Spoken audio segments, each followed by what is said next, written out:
अब यहाँ पर समता की बात कह रहे हैं भगवान, इसकी महिमा का वर्णन करते हैं। पहले भगवान ने सांख्य योग की दृष्टि से समता की बात कही।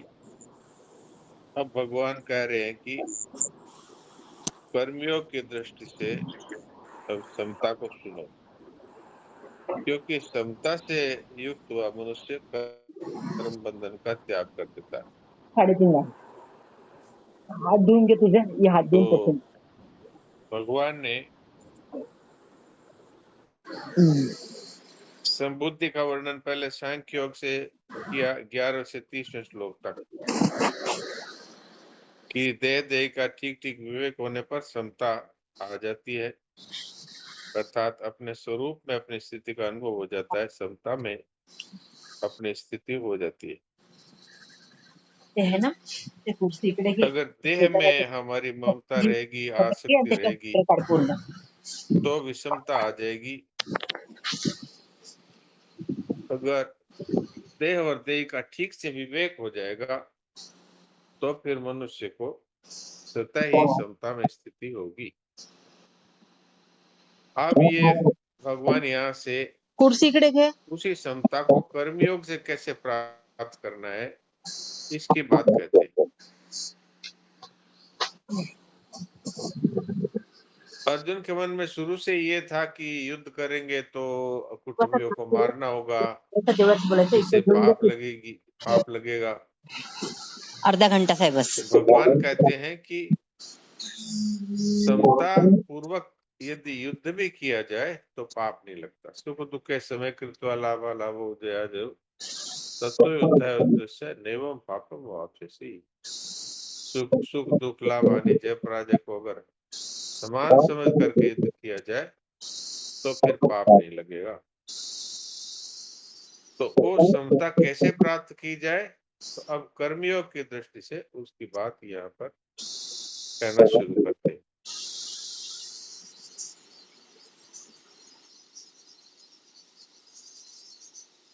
अर्जुन ने अपने कल्याण की निश्चित कल्याण की बात पूछी थी, इसलिए भगवान ने सबसे पहले सांख्य योग का वर्णन किया, ताकि शरीर और शरीर का ठीक प्रकार से बोध हो जाए, तो फिर शरीर से संबंध विच्छेद हो जाएगा, तो फिर शरीरों के मरने से पाप लगता है, इस बात से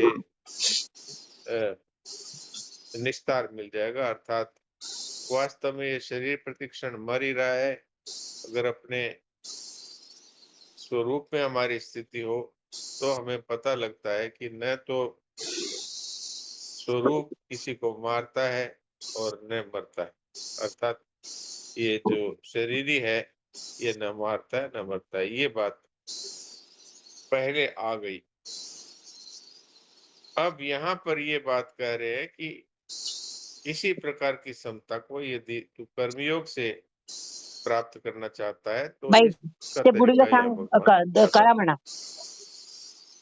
और इसकी महिमा बताते हैं कि इस समता रूप धर्म का थोड़ा सा भी अनुष्ठान है, वो मनुष्य को जन्म मृत्यु रूप महान भय से उद्धार कर देता है मनुष्य का। स्वामी जी महाराज और सेठ जी कहा करते थे, किसी को एक गिलास जल भी यदि बिना किसी कामना के पिला दिया जाए, बिना किसी इच्छा के, तो उससे भी मनुष्य का उद्धार होगा, क्योंकि उसका भगवान क्या फल देंगे, वो मनुष्य फल चाहता नहीं, तो भगवान उसको जन्म मरण से उसका उद्धार कर देते हैं। तो इसकी इतनी जबरदस्त महिमा है कि अगर मन में भी अगर ये बात आ गई कि सबका हित हो और हमें कुछ नहीं चाहिए, तो ये इसका आरंभ है, इसका भी फिर नाश नहीं होता। क्यों कि वास्तव में ये समता सत्य है, तो इसकी इच्छा भी सत्य है कि मुझे तो समता की प्राप्ति करनी है, इसका भी कभी नाश नहीं होता। नेहा विक्रम नासोस्ती का मतलब है इस संबुद्धि अर्थात समता का केवल आरंभ ही हो जाए तो उस आरंभ का भी नाश नहीं होता। मन में समता प्राप्त करने की जो लालसा लगी है, यही समता का आरंभ है। इस आरंभ का भी कभी अभाव नहीं होता, क्योंकि सत्य वस्तु की लालसा भी सत्य ही होती है। और इसकी एक विशेषता बताते हैं कि इसमें उल्टा फल नहीं होता। इसमें महाराज जी उदाहरण भी देते हैं कि जैसे हमारे घर का नौकर है, उसके हाथ से यदि लालटेन, पुराने जमाने में तो बिजली नहीं थी तो लालटेन ही हुआ करती थी, तो यह लालटेन का उदाहरण महाराज जी ने दिया है। उसे हाथ से यदि लालटेन गिर के टूट जाती है नौकर के हाथ से, तो हम उसको डांटते हैं। लेकिन वही यदि हमारा मित्र घर पे आया हुआ और उसके हाथ से टूट जाए तो उसको डांटना तो दूर रहा, यही कहते हैं कि ये तो हमारे हाथ से भी गिर सकती थी, आपके हाथ से गिर गई तो क्या हुआ। इसका अर्थ क्या है कि अगर कोई भी व्यक्ति बिना किसी चाहना के कोई कार्य करता है तो उसका उल्टा फल नहीं होता। और इसके लिए दूसरी बात भी बताई है महाराज जी ने उल्टा फल होने की, तो त्वष्टा का उदाहरण दिया है। त्वष्टा ने इंद्र का वध करने वाले पुत्र की इच्छा से यज्ञ किया, यानी सकाम भाव से यज्ञ हुआ, तो उसमें यज्ञ विधि में अर्थात मंत्र के उच्चारण में कुछ गलती रह गई, तो उससे इंद्र को मारने वाला पुत्र चाहिए था और पैदा हो गया इंद्र से मरने वाला पुत्र। तो इच्छा पूर्वक अर्थात कामना रखते हुए जब कोई भी कार्य किया जाता है तो उसमें विधि का बहुत बड़ा महत्व है। लेकिन यदि निष्काम भाव से किसी के हित की दृष्टि से बिना फल की इच्छा के कुछ भी किया जाता है तो उसमें उल्टा फल कभी नहीं होता। तो ये इस कर्मयोग की महिमा है।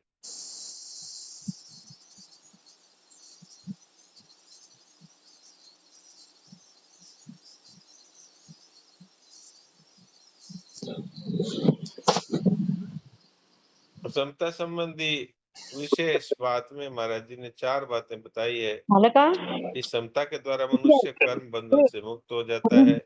नेटा त्याला इसका काढ बरोबर आरंभ का घडी विनाश घालून. नहीं होता, गोटे बांधलेलं इसका कर उल्टा फल भी नहीं होता और इसका थोड़ा सा भी अनुष्ठान मनुष्य को जन्म मरण से छुड़ा देता है।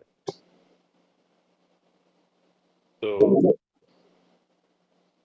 ये मूल बातें हैं। तो अब इस विषय में कोई प्रश्न हो तो प्रश्न कर सकते हैं।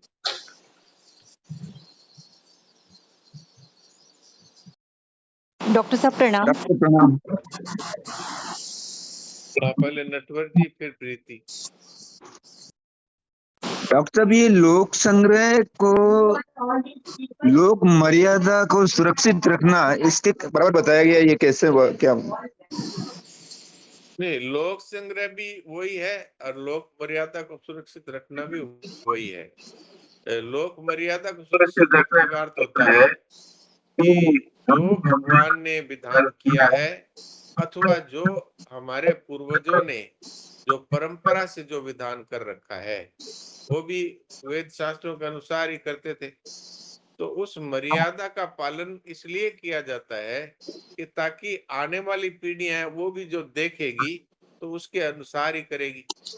भगवान ने भी ये बात कही है कि मैं बिना किसी फल की इच्छा के केवल समस्त संसार के हित की दृष्टि से सारे कार्य करता हूं। अगर मैं इस नियम का पालन नहीं करूं तो मैं ही इस सृष्टि का नष्ट करने वाला बनूं। क्योंकि महाजनों ये न गतः से पंथा, जो श्रेष्ठ पुरुष जो आचरण करते हैं उसी की देखा देखी दूसरे लोग करते हैं। यद आचरण श्रेष्ठ तत् देवित रोजना। तो ये लोक मर्यादा को सुरक्षित रखने के लिए संत महात्मा भी जिनको अभी कुछ भी करना शेष नहीं है फिर भी वो लोक मर्यादा के अनुसार कार्य करते हैं। जैसे स्वामी जी महाराज रात को 1:30 बजे उठते थे और फिर पाठ पूजा करते थे। तो हम लोगों के मन में आती थी कि अब इनको कौन सी पाठ पूजा बाकी रह गई। लेकिन महाराज जी बिल्कुल ठीक समय पर उठते थे और शोरूम सही मध्ये जा समय पर खाली अस्वलाचे अपने पूर्ण पाठ पूजा स्वेटर काढून घे करते बाहेर. थे त्याला और पूर्ण चला अजून नहीं एकदा जाता अंदरून था, बाहेरून फिर पोचून घे भी पूर्ण ट्रंक इतना गेट अशक्त दाखव. शरीर होते हुए भी सब तरह की शुद्धि का पालन करते थे। तो ये लोक मर्यादा इसलिए लोक मर्यादा का पालन इसलिए किया जाता है, इसको चाहे लोक संग्रह कह दे, चाहे लोक मर्यादा का पालन कह दे, कि ताकि आने वाली पीढ़ियां हैं, वो तो हमें देख करके ही सीखेगी।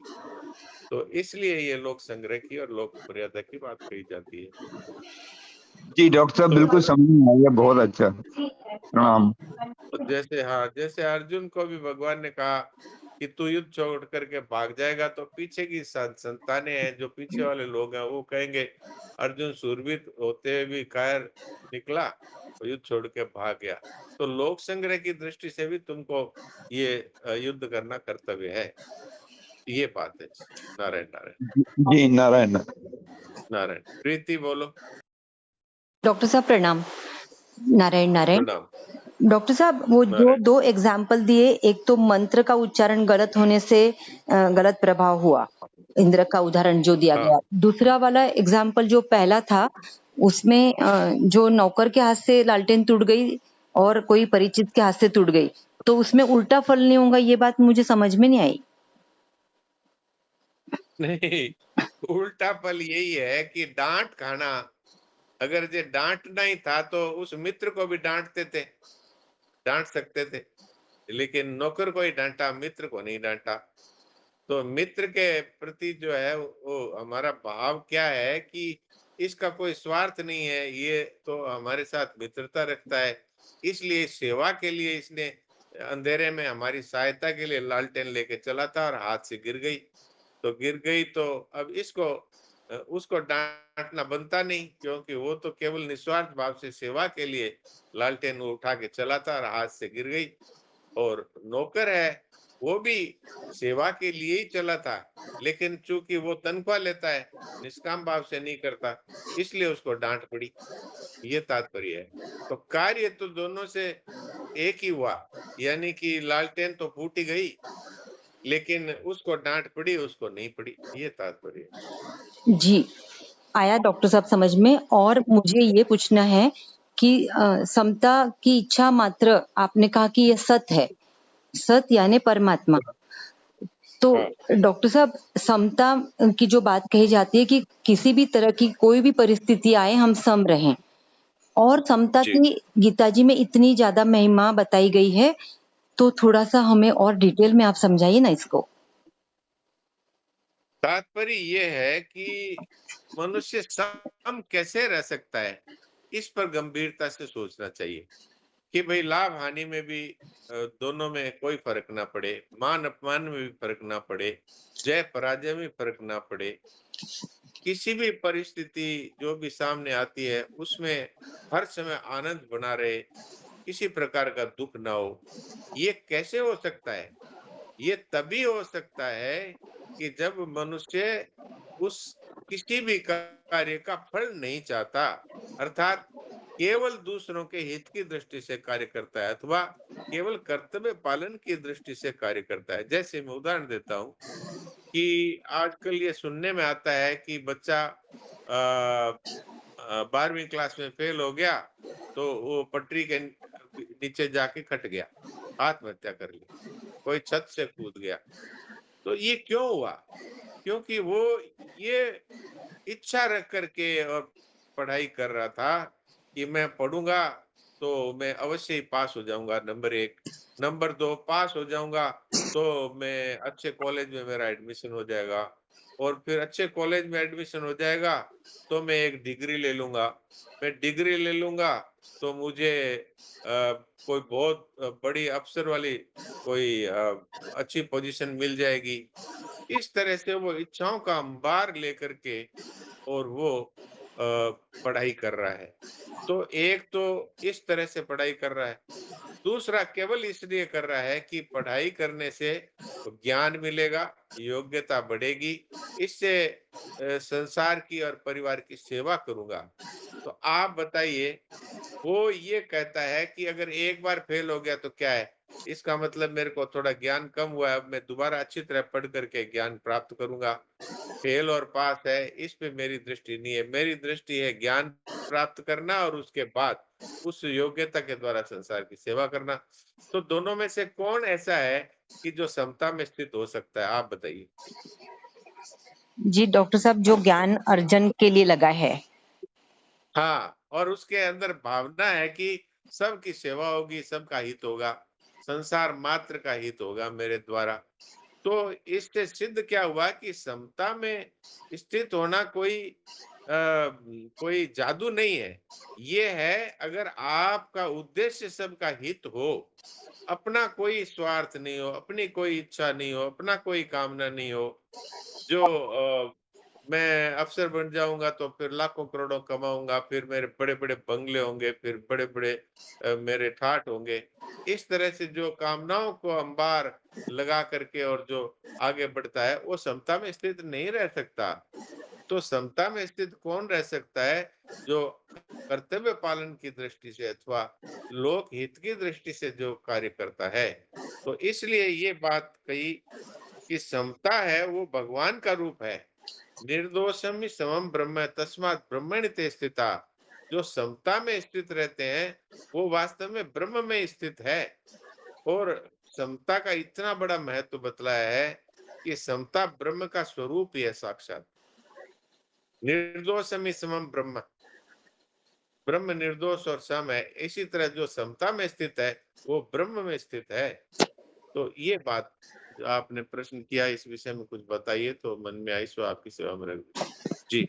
जी डॉक्टर साहब, बहुत सुंदर। प्रणाम जी, धन्यवाद। नारायण नारायण। जी, जी, प्रणाम, प्रणाम। डॉक्टर साहब, हाँ जी बोलो। हाँ वंदना जी बोलो। नारायण नारायण डॉक्टर साहब, मैं ये जो नारायण, नारायण। यहाँ पे जो लिखा हुआ समता संबंधी विशेष बात के बाद लोगों के भीतर प्राय ये बात बैठी हुई है कि मन लगने से ही भजन स्मरण होता है, मन नहीं लगा तो राम राम करने से क्या लाभ। तो इसमें समता की दृष्टि क्या हुई, मेरे को थोड़ा समझ में नहीं आया। गीता की दृष्टि में मन लगना कोई ऊंची चीज नहीं है, गीता की दृष्टि में ऊंची चीज है समता। तो इसमें भजन स्मरण में समता मन लगना।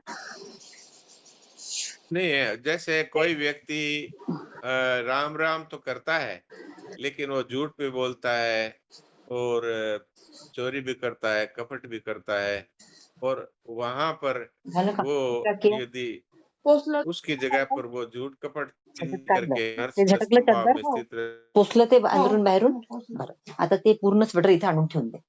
कर रहा है उसकी ये दो लेकिन स्वेटर वो देना है उसके अंदर. व्यवहार में विषमता है। वो ऊंचा है कि जो राम दूसरा राम इथे तो नहीं वेगळं करता ठेवायचं लेकिन फोन. सबके हित की दृष्टि से कार्य करता है, अर्थात मन वो नहीं लगाता है लेकिन फिर भी वो सबका हित के कार्य करता है। तो दोनों में से कौन सा ऊंचा हुआ? मन लगाने वाला।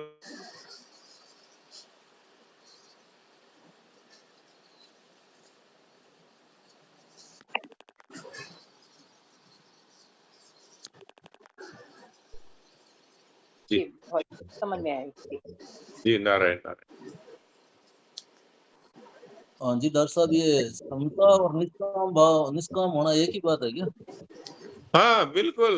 निष्काम भाव हुए बिना मनुष्य समता में स्थित नहीं रह सकता, अथवा सत असत में यदि उसको विवेक नहीं है तो भी समता में नहीं रह सकता। इसलिए भगवान ने पहले सत असत का विवेक, शरीर शरीर का विवेक बताकर समता में रहने की बात कही, और फिर कर्मियों की दृष्टि से जब कुछ नहीं चाहेगा तभी वो समता में स्थित रह पाएगा।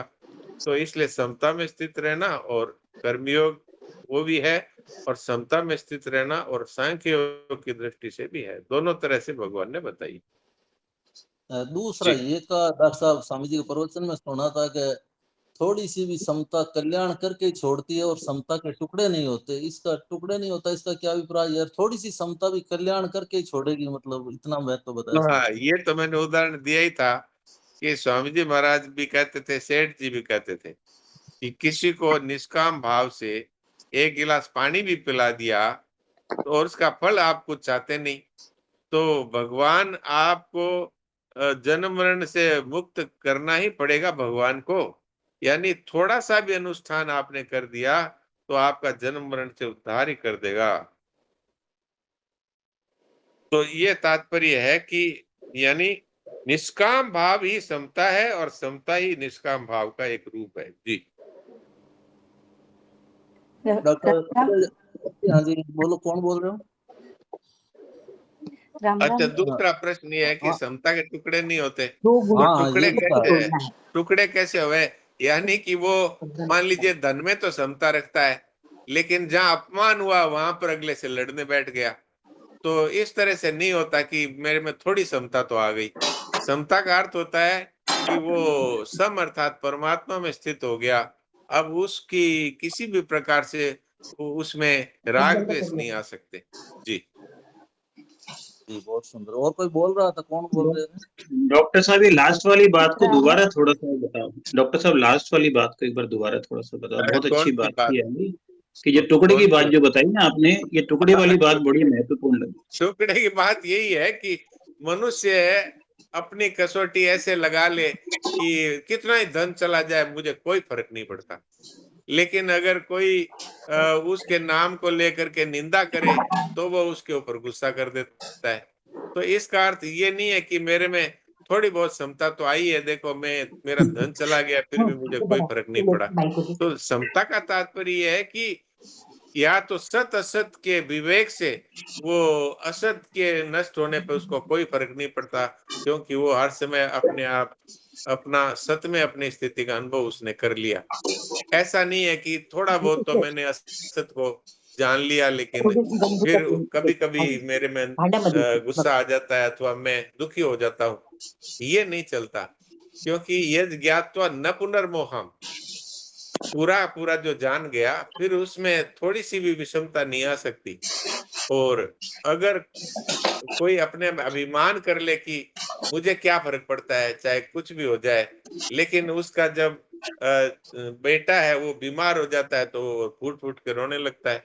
इसका अर्थ है कि वो वास्तव में थोड़ी समता आई, किसी चीज में विषय में समता आ गई, लेकिन पूरी नहीं आई। इसका अर्थ है कि उसने वास्तविकता को पूर्णता से जाना नहीं, न तो उसका ज्ञानियों की दृष्टि से अपने स्वरूप में स्थिति हुई और नई भक्तियों की दृष्टि से ये संपूर्ण वस्तुएं संसार की है, ये मन बुद्धि इंद्रियां भी संसार की है, इनके द्वारा होने वाला जो भी कार्य है वो सब संसार की वस्तु संसार की सेवा में लगाना है। तो इसके बदले में कुछ भी चाहना ये वास्तव में हमारी बेईमानी है, क्योंकि किसी की वस्तु ही उसी को वापस दे रहे हैं, तो फिर उसका फल चाहना तो बेईमानी हुई।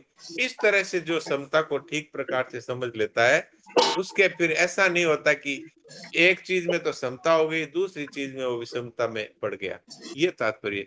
जी बहुत बढ़िया, ठीक है डॉक्टर। नारायण। नहीं अजय जी आपके भाव क्या है? तो कोई भाव थोड़े हो तो अलग से आपका जो भाव थोड़ी- तो आप नहीं, हाँ, बताइए। ताकि कई बार क्या है, यही ये तो बात जो डिस्कस ही है जैसे। हाँ, क्या कह रहे हो?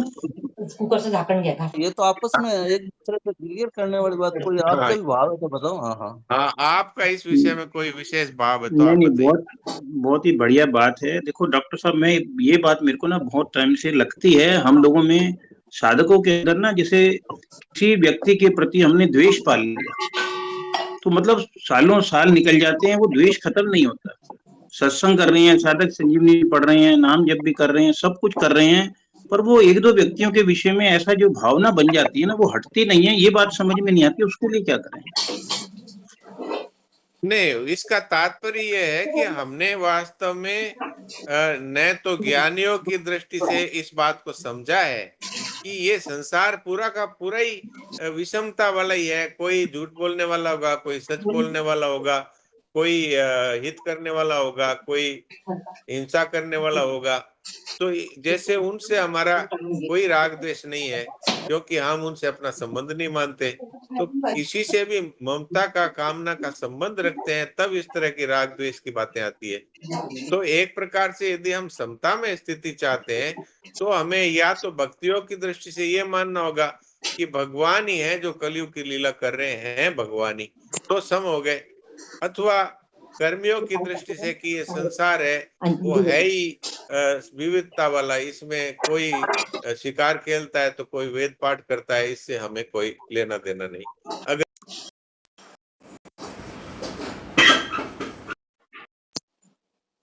वो हमारे किसी पुराने प्रारब्ध का ही फल था, वो तो बेचारा बीच में आके फंस गया।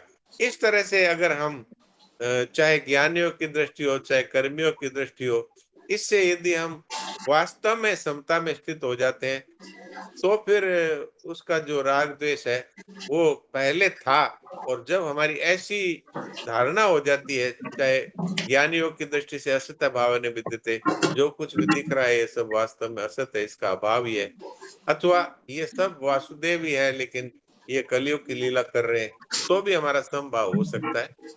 ये मेरे बात समझ में आई, द्वेष मिटाने का ये उपाय।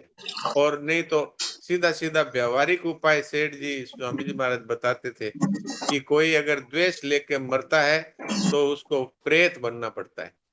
तो हमें द्वेष लेके मरना नहीं है, तो हमें सबको चाहे भगवत स्वरूप समझ लें और चाहे सब कुछ असत है ये समझ करके और उसका अभाव स्वीकार कर लेना चाहिए। अथवा हिम्मत हो तो गलती उसी की है, लेकिन हम जाके उससे कहें कि हमारी भूल हो गई, मैं आपको आज तक गलत समझता रहा, तो मेरी गलती है, आप मुझे क्षमा कर दें। इस तरह से अपना द्वेष मिटा लें। ये बात समझ में आई। अब इसमें और कोई भाव है तो बताइए अजय जी। बहुत ही बढ़िया बात है। डॉक्टर साहब प्रणाम।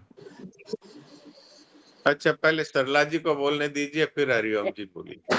हाँ डॉक्टर साहब प्रणाम। डॉक्टर प्रणाम। साहब इतना जैसे आपने बताया द्वेष का, अगर भजन कीर्तन करते करते करते करते भी अगर उसे थोड़ा भी द्वेष होगा तो भी यही फल मिलेगा? नहीं, अगर किसी के प्रति भी द्वेष है तो वो हाँ। भजन के प्रभाव से भी मिट सकता है, पर हमारा उद्देश्य होना चाहिए कि हमें किसी से द्वेष नहीं रखना है। तो नाम जप में ऐसी शक्ति है कि वो पर द्वेष को मिटा हाँ सकता है। वो तो है, और पर हमारे मन में कई बार वो इंसान के सामने आते ही फिर वो खड़ा हो जाता है द्वेष। नहीं, वो ऐसा खड़ा इसलिए हो जाता है कि हमने निश्चय ही नहीं किया कि हमें द्वेष मिटाना है। मैं तो यहाँ तक कह रहा हूँ कि गलती सारी उसी की थी, पर हम जाकर के फिर भी क्षमा माफी मांग मांग लेते ले। हैं। तो हाँ। हमारा उद्देश्य कहाँ है मिटाने ये तो का? बहुत बड़ी बात हो जाएगी डॉक्टर साहब। ये तो अजी ये हुई अगर हुई है बात, एक घटना आपको बताता हूँ। हाँ, अभी तो 2 मिनट का ही समय रहा है, बता देता हूँ फिर भी जितना हो सके। एक ससुर और जवाई के बीच की बात है। तो जवाई ने 10 लाख रुपए लिए थे और ये कहा था कि 1 साल में लौटा दूंगा, सुनी हुई है डॉक्टर साहब। और लौटाए नहीं। तो ससुर और जवाई के बीच में भयंकर द्वेष हो गया। तो सत्संग की बातें सुन करके सेठ जी स्वामी जी महाराज जैसे संतों की बातें सुनी कि द्वेष लेके मरने से प्रेत बनता है। तो उसने ससुर ने सोचा अब मैं बूढ़ा हो गया, मरने के बाद प्रेत बनूंगा, तो इसलिए उसने जा करके और जवाई के पास जा करके, जबकि 10 साल से उनका कोई आना जाना नहीं था, लेकिन जवाई के घर जा करके और हाथ जोड़ करके बोला कि जवाई जी गलती मेरी थी, वास्तव में मैंने आपको गलत समझता, मैं क्षमा मांगने आया हूँ। तो फिर रोने लगे, दोनों रोने लग गए और दोनों का प्रेम हो गया। तो जिसके मन में ये लगन आ जाती है कि मुझे तो द्वेष मिटाना ही है, तो ये उद्देश्य हो जाएगा, तो उसको सब रास्ता मिल जाएगा भगवान की कृपा से। हरिओम जी बोलिए। हाँ काय बोलू नाही डॉक्टर साहब प्रणाम। हाँ प्रणाम। जितनी चर्चा हुई और जो इसका परिणाम है उसके तो ये बात बिल्कुल समझ में आ रही है कि कर्म योग में जो निष्कामता से समता की प्राप्ति होती है, ज्ञान जी योग में, सांख्य योग में जो स्वरूप के बोध होने पे जो स्थिति होती है, जी और जो भक्ति में परमात्मा प्राप्ति की स्थिति होती है, ये तीन जी समता के बराबर है। समता और स्वरूप का बोध, परमात्मा प्राप्ति, अर्थात परमात्मा का स्वरूप है, ऐसा बात समझ में आ रहा है। एक बात। बिल्कुल यही बात दूसरी है, यही बात एक, हाँ दूसरी बात एक ज्ञानोत्तर काल के बाद जो साधक की सिद्ध की स्थिति होती है, साधक नहीं सिद्ध की, वही हाँ स्थिति समता की है। समता कोई साधन नहीं है, ये बात साफ दिख रही है जी। हाँ बिल्कुल, समता तो वास्तव में सिद्धि है। जी बिल्कुल सिद्धि ही है, और ये ब्रह्म ज्ञानोत्तर का काल के स्वरूप, बाद ही स्थिति है। ब्रह्म का ब्रह्म स्वरूप, का जी स्वरूप बिल्कुल, बता दिया, और क्या बताएं भगवान। जी बिल्कुल बिल्कुल। निर्दोष में बहुत समम अच्छा। ब्रह्म डॉक्टर तस्मात् साहब, ब्रह्मणि ते स्थिता। जिनके पास समता है वो ब्रह्म में स्थित है। हाँ नटवर जी बोलिए। ब्रह्म। डॉक्टर साहब, ये उद्देश्य वाली बात मेरे को बहुत सुंदर लगी, बहुत ही ज्ञान वाली बात है। जी जी डॉक्टर संतोष साहब, है। इसमें उद्देश्य वाले में, डॉक्टर साहब उद्देश्य वाले में स्वामी जी एक बात और भी कहते हैं कि हाँ उद्देश्य आपका परमात्मा प्राप्ति है, लेकिन अगर निष्काम भाव नहीं है तो खतरा हो सकता है। अगर उद्देश्य भगवान का बन जाएगा तो भगवान फिर अपने आप ही आपकी सहायता करेंगे। खतरा तो जरूर है, पर अच्छा। उद्देश्य का एक नंबर बात है। जिसका उद्देश्य हो गया हाँ उसके 15 आना काम बन गया। हाँ, जी जी। एक आना अच्छा भगवान बनाएंगे उसका। अच्छा, हाँ ये बात ठीक कह रहे हैं, क्योंकि ये बात आती है कि उद्देश्य में 15 आना और भाव में 3 पैसा और साधन में 1 पैसा। जी ठीक है। जी जी डॉक्टर साहब ये आने कहाँ से याद आ गया आपको? है जी। ये आना रुपया कहाँ से याद आ गया आपको? आना रुपया ही था हमारे तो बचपन में। हाँ पहले था, अब तो भैया 100% चलता है, 100%। हाँ तो ये हमारे जमाने की बात है, लालटेन की बात है, ये चिमनी की बात है। सही है, सही है, हमने तो बहुत अच्छा लगा, चिमनी के बहुत अच्छा लगा। प्रकाश में हमने हमने भी डॉक्टर पढ़ाई साहब की है। हमने भी एक एक पैसा यूज किया है डॉक्टर साहब। जी नारायण इकन्नी मिलती थी, इकन्नी। नारायण नारायण। नारायण। हाँ सुरेश जी, समय तो हो गया। हाँ समय हो गया, तो डॉक्टर साहब जय बुलाओ। जय बुलाओ साहब, बुलाओ।